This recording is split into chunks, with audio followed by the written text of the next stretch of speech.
Thanks for joining us for this episode of Strategic Storytelling. Jesse and I work together to help people and businesses reach and connect with their communities. Brian is a visual storyteller, designer, and chief creative officer at Pathfinder. Jesse is very passionate about entrepreneurship. He's a very loyal person, and he is a very caring individual as well. In marketing, the storytelling leans on the strategy, but the strategy needs storytelling to be effective. Agreed. Hello, everyone, and thank you for tuning in to Strategic Storytelling with Brian and Jesse. We're going to talk about... Wow. We are going to talk about just kind of the change in marketing requirements over time. Yes. Primarily today having to do with... Sorry to put you on the spot. Yeah, really. The types of... having to do multiple types of marketing, whereas in the past, the further back you go, it was much less diverse.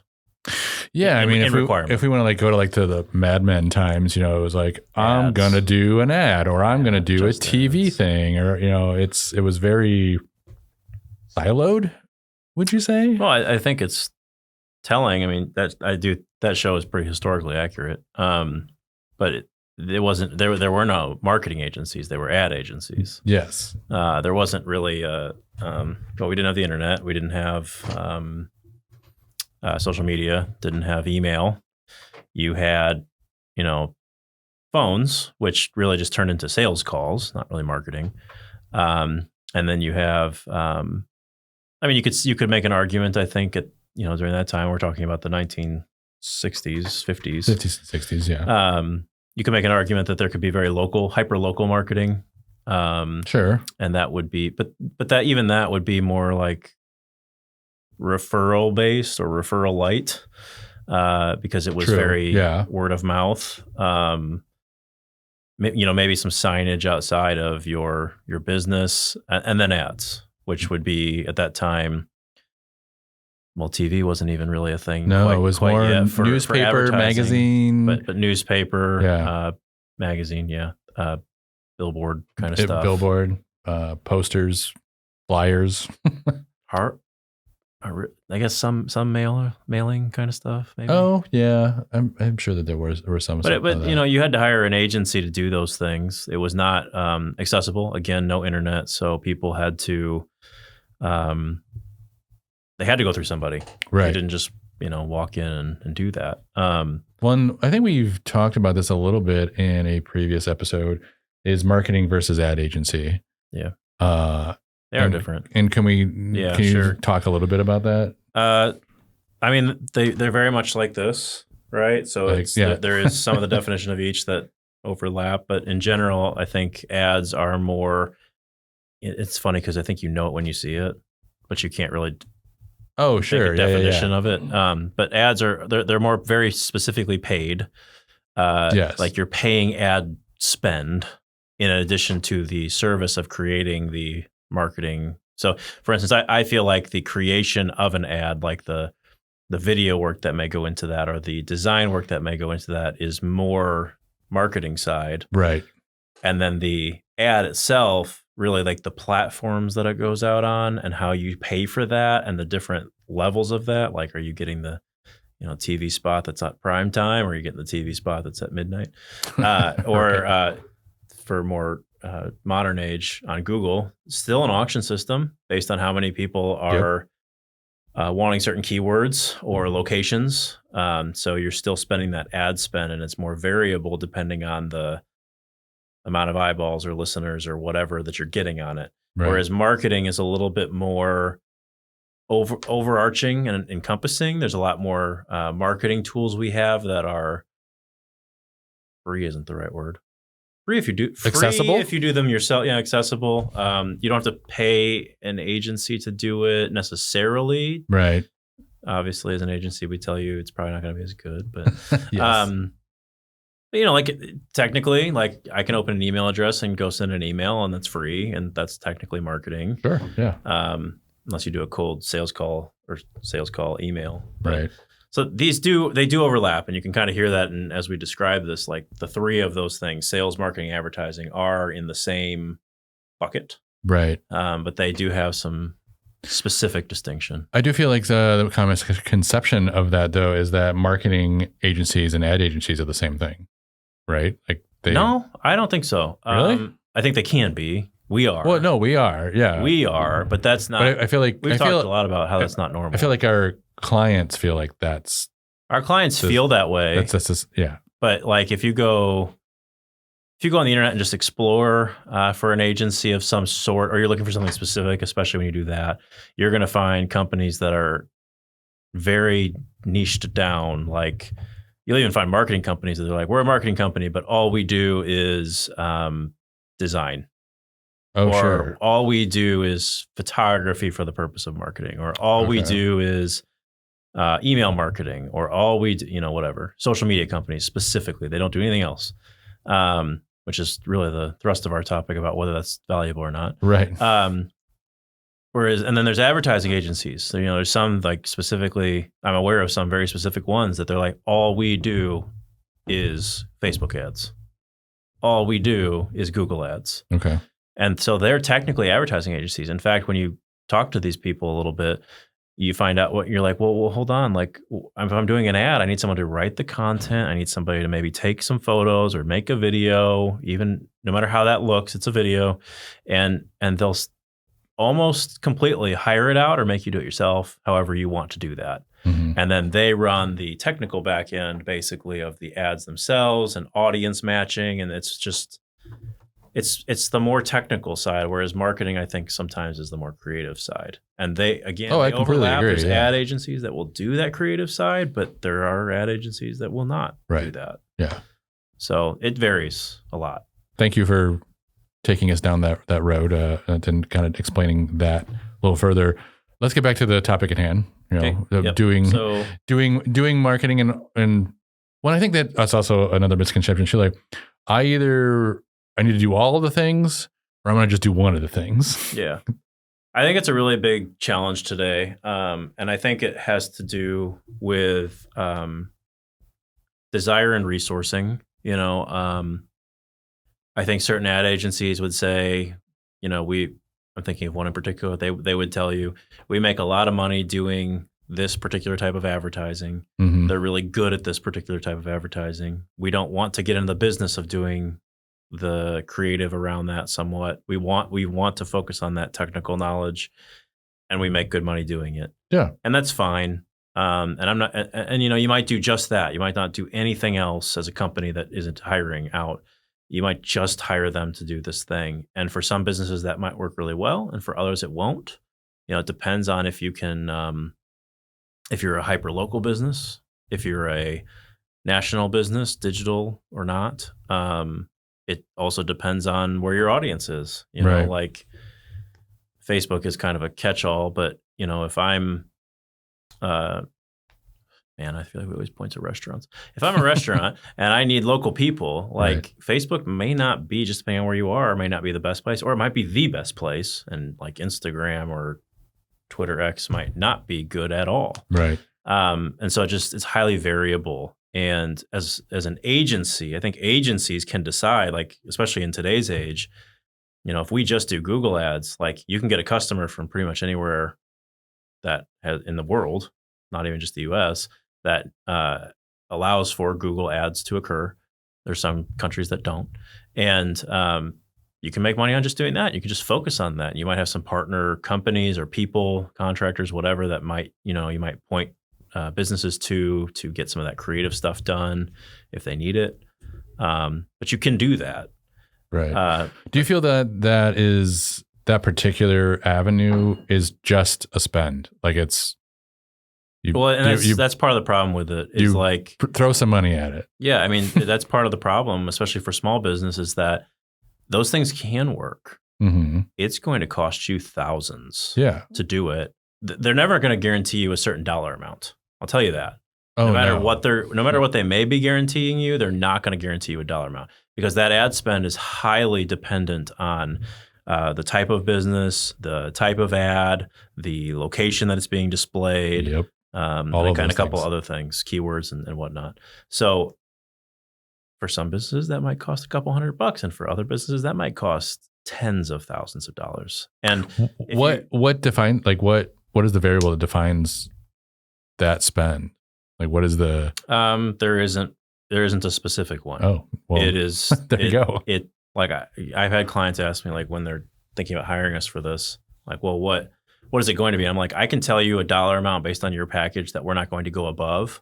Right. I cannot tell you how much reach that's going to be right now, or how many clicks that's going to be specifically, until we dial in on those ads. And I have to do a lot of work to get to that estimated dollar amount, which they will tell you once you basically make the entire ad. They'll tell you what that is. Okay. And then, the other thing too is, like, I can tell somebody that, and that's great. And then I'll run the ad, and okay, it's not working as well as we hoped. I might need to dial in on that audience a little bit more, do something different. And that dollar amount ad spend is going to be different. It could be just a little different. It could be very different. Does the cost dependent on the narrow or width of the? That's probably, I would say that's like the biggest cost differentiator. Okay. But I might have a very niche thing that I'm doing. Like, I might say I only want to. Here's an example. Recently, we have a contractor. They, right now they wanted to do a lot of outdoor type of work, decks and patios and pergolas and those kinds of things. And they are local to us, but they really wanted to advertise about 45 minutes to an hour north of here. And I put both radius of people in for those two different places, and the cost difference in those ads is hundreds of dollars per click. I mean, it's significantly different. You think is it because of density of people? Because the further north you go? Or? No. So, like, this can change on a daily basis, but if there are other contractors running ads in a more highly populated area, right? The price is going to go up. And also in that area, they charge more for those things. Right. Oh, right. So you can see, like, so there's a lot of variables. The ads are going to go up, and also now the cost of doing a deck is going to go up because our customer acquisition cost on those ads is now much higher. Right. And it's just kind of a vicious cycle. So there's a lot of variables, external variables that go into. Well, and like I said too, it literally changes, maybe not daily but weekly. We've seen because the spend, like you said, changes. Some people may be spending more and some people may be spending less at a given week. People might stop. Right. Maybe. Right. I can tell, like, the biggest time of life where the ads just were, like, all over the place, different, and everyone had to, like, redo their budgets was during COVID. You had a lot more people trying them, number one. Right. Number two, you had a lot more things that were different amount of importance all of a sudden. And so certain things that were, like, in person, ad spend went way down because no one's advertising for in-person events anymore. Right. Like, all of a sudden they were up here and now they just dropped almost overnight. Whereas, like, virtual work software was, maybe here, and then it went spiked for sure. Right. So anything, it's almost like a stock market where, like, you see these stocks rise and fall based on news headlines and things going on in the world. Like, it can change all the time. You really have to keep your thumb on the pulse of that to really make it effective and worthwhile for the client. Oh yeah. I monitor any paid ads we do. I'm monitoring weekly at least. Because they can, I've had it happen one time where someone, one of our clients messaged me one day and they're like, hey, I just got billed for my ad spend and it was like a couple $100 higher than last month. I was like, yeah, crud. something spiked and I didn't notice. Yep. So like that has happened. Well, I've heard stories of people when they're doing it on their own, and then they're like thousands of dollars in, and they're like, wait, whoa, what happened? Like, what? That happened a lot when Facebook advertising started. When it first started, one of the main ad spends you could do was to get people to like your page. So people were spending, thousands of dollars on this. What they didn't know is, I don't remember exactly what the capabilities of those were in terms of dialing it in at the time.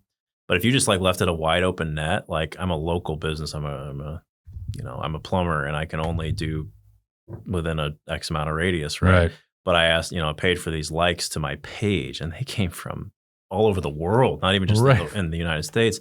And so you'd get these pages that were like, oh, they have like 5,000 followers. They must be so popular. And it's like all these, in some cases, also fake accounts. Right. That provide zero value. Well, zero. Yeah. So like 5,000 follows on this page was like, congratulations. But they're all in glad you feel good about Eastern yourself. Europe or something. Yeah. New sales, zero. Right. Exactly. So it's just, and so that's why a lot of small businesses don't think or don't try to jump into the paid ads, because like, while they can work and while you may go to a niche agency that does just that, it can be very costly for sure. Well, especially if you haven't taken the time to, I mean, we always talk about grassroots efforts and just like really laying down that base. Like you really should. Like that's the right way to do it. So the main thrust of this is that, like we talked about, like, 50 years ago. No. Yeah. It's like 70 years ago. Yeah.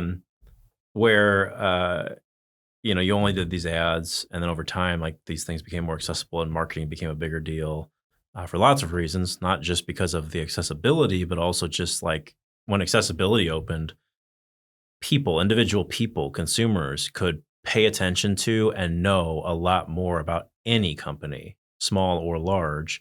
And so now we have to almost market for the purpose of, here's what we believe in as a company, and here's what we do as a company, and here's what we don't do as a company, and the good and the bad and all that mess.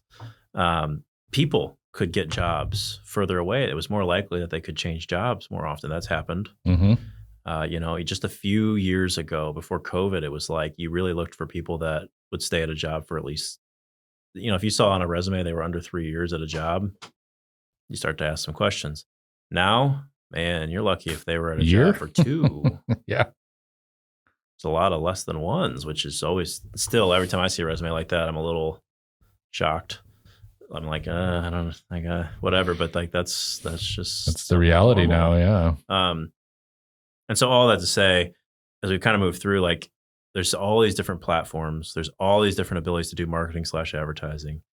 There's all these different ways in which you do that. And then there's very technical parts of each of them, which is where people like, so, companies have made social media really accessible for anybody to just jump in and go. But there's very technical parts of how some of the marketing runs that most people do not know or don't even know they should know. Right. And so they just do anything, and they wonder why it's not hitting the wall. Or I've even seen people, like, when we're in the sales cycle, question us like, well, you're just telling me you're gonna post X amount of times a week. I already do that.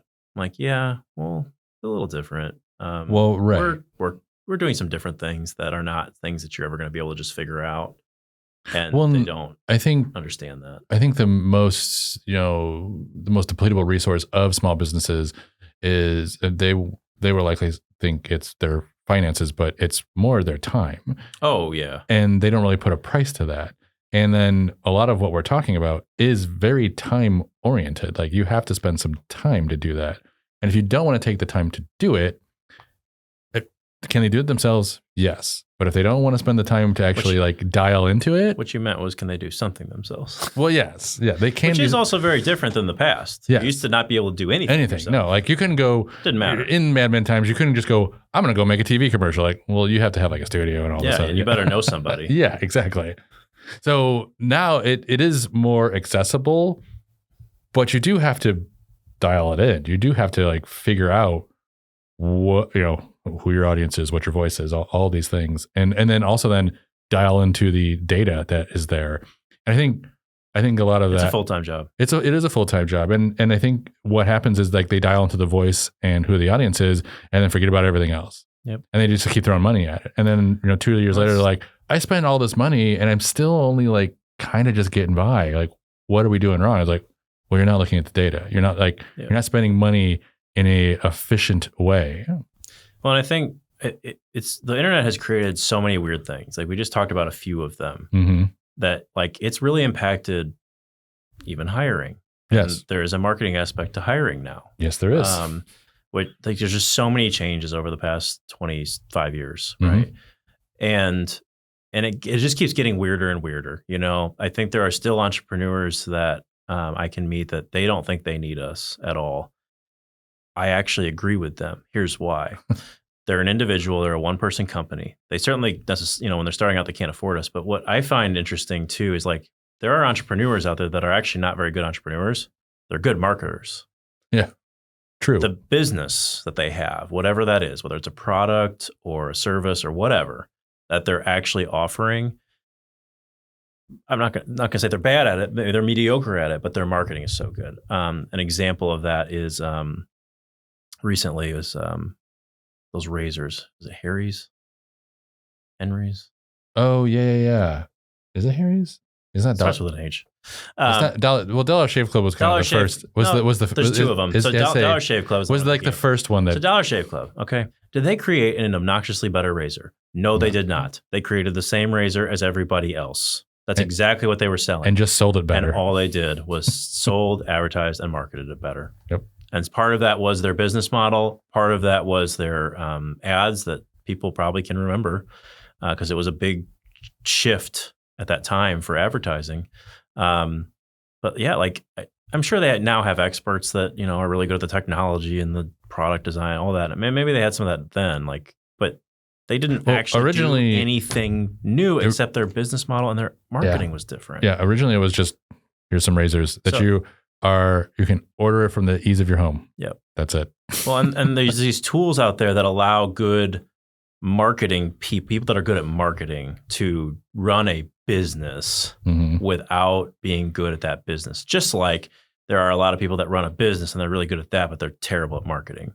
They're a really great entrepreneur, but they cannot market it. And those look very different in implementation. Oh, for sure. And so I just say that because the internet has just opened up these weird capabilities for different kinds of people to accomplish the same things in very different ways. Right. I'm a little bit more diplomatic than you at times. So saying no, that you're not. Saying that the client is bad at marketing, I would say that they're ill-equipped and undereducated about marketing. Oh, some are just bad at marketing. Okay.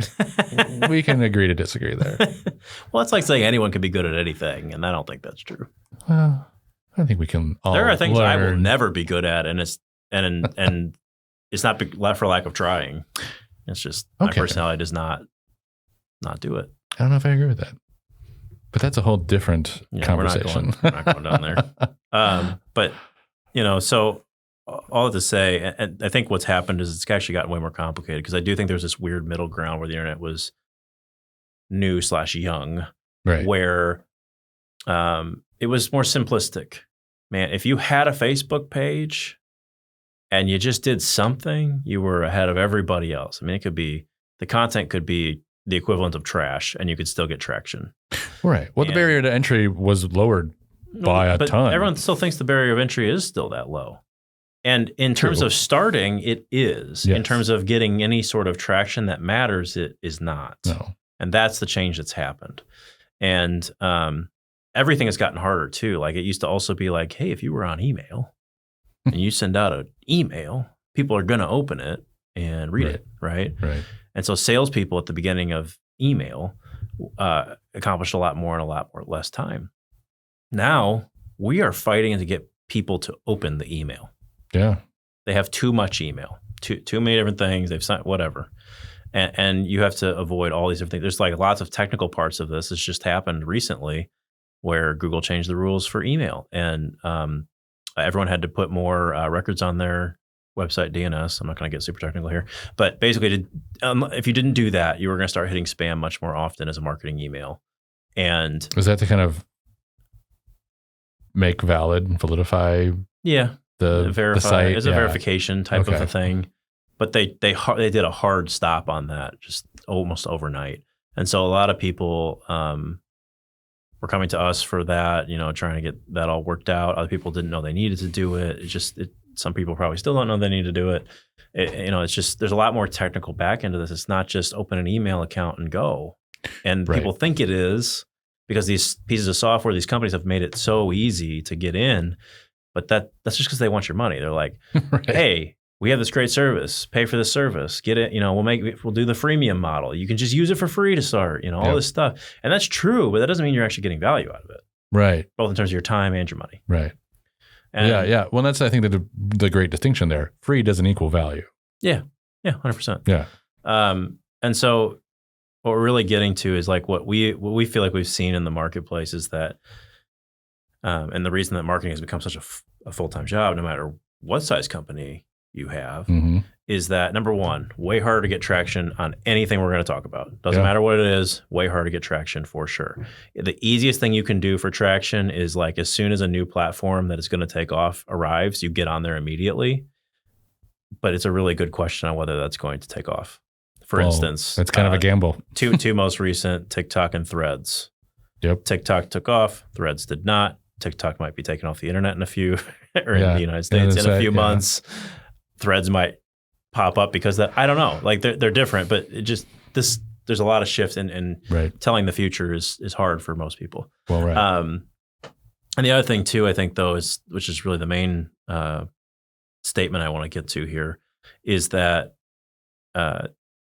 we talked about how it used to be you could just do one kind of advertising focused on one audience, and you probably would get some traction on that, probably a lot. Now you have to do, I won't say a little bit of everything, but you have to do a little bit of a lot of things to get the same level of traction or be amazing. I mean, the best of the best on one thing to do it. Well, and those exist as well. But to me, one is harder than the other. Well, you have to be hyper efficient in that. But if you don't know where to be hyper efficient at, it's just kind of the shotgun approach. Like, I hope this sticks. I hope this sticks. I hope this sticks. I think one of the biggest tells of this in what we do is during our sales process, almost never, I mean, really almost never do small businesses tell us that they want one of our email marketing packages. We have to tell them that they need it. They almost always gravitate towards social media first. It's pretty across the board. And we have to tell them, like, listen, we believe in social media. We believe in the power of social media.